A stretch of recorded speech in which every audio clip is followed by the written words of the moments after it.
The way we're going to win over the long term is not just militarily. We've got to win over hearts and minds. We've got to give them a stake in creating the kind of world order that I think all of us would like to see. We cannot continue to rely only on our military in order to achieve the national security objectives that we've set. We've got to have a civilian national security force that's just as powerful, just as strong, just as well funded.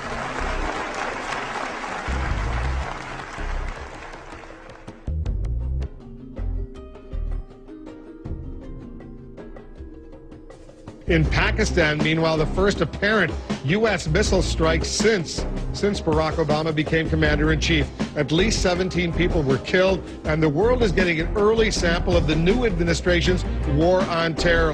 But he can give a new impetus to American foreign policy, partly because the reception of him is so extraordinary around the world.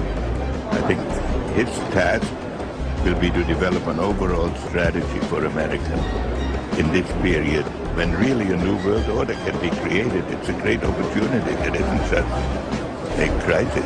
And President-elect Obama giving new life to the North American Union, a plan by business and political elites to tear down the trade barriers among the United States, Canada, and Mexico, and to create a NAFTA superhighway.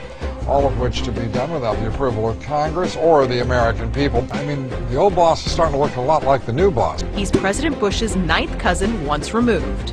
Cheney's cousin Barack Obama is also Bush's 11th cousin. One of the things I discovered is that Dick and Barack Obama are 8th cousins. What? Is that an amazing thing? Even Obama's administration wants to increase spending overseas and increase military spending. As long as you want to run the world empire at $1 trillion a year, believe me, you cannot solve this problem. We are determined to take a serious recession and turn it into a depression if we don't change our ways.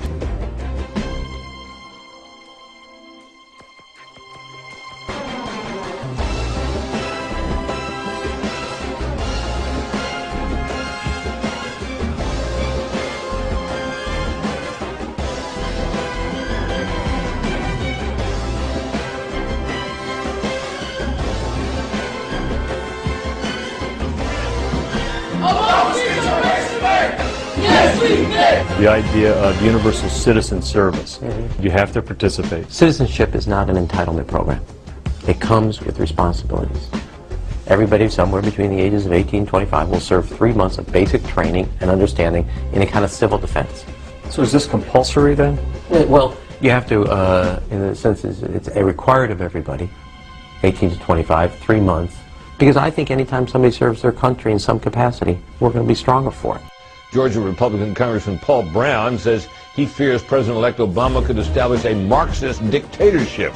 Brown said in an interview Monday, quote, "It may sound a bit crazy and off base, but he's the one who's proposed this national security force."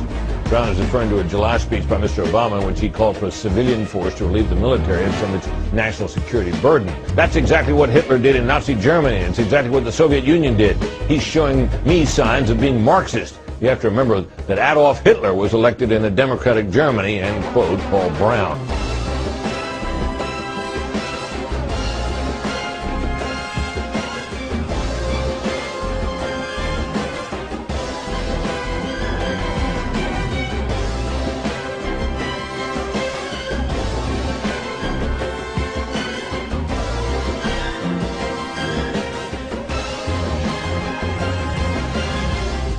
We waged a variety of conflicts against the Soviet Union, but we always strove to maximize the number of supporters in order to isolate the opponent.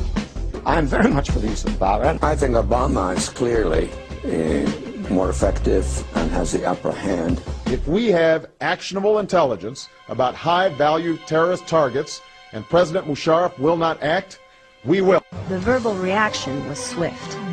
Pakistan, being a sovereign country, will never allow any other country to send troops to its territory for any purpose. To Dr. Brzezinski, he has proven to be an outstanding friend and somebody who I've learned an immense amount from. Will you pledge that by January 2013, the end of your first term, more than 5 years from now, there will be no U.S. troops in Iraq? I don't want to make promises, not knowing what the situation is going to be 3 or 4 years out. And I have to say, Obama is the most inspiring man. He told us all the Doges our civic duty to participate and make this one big global community.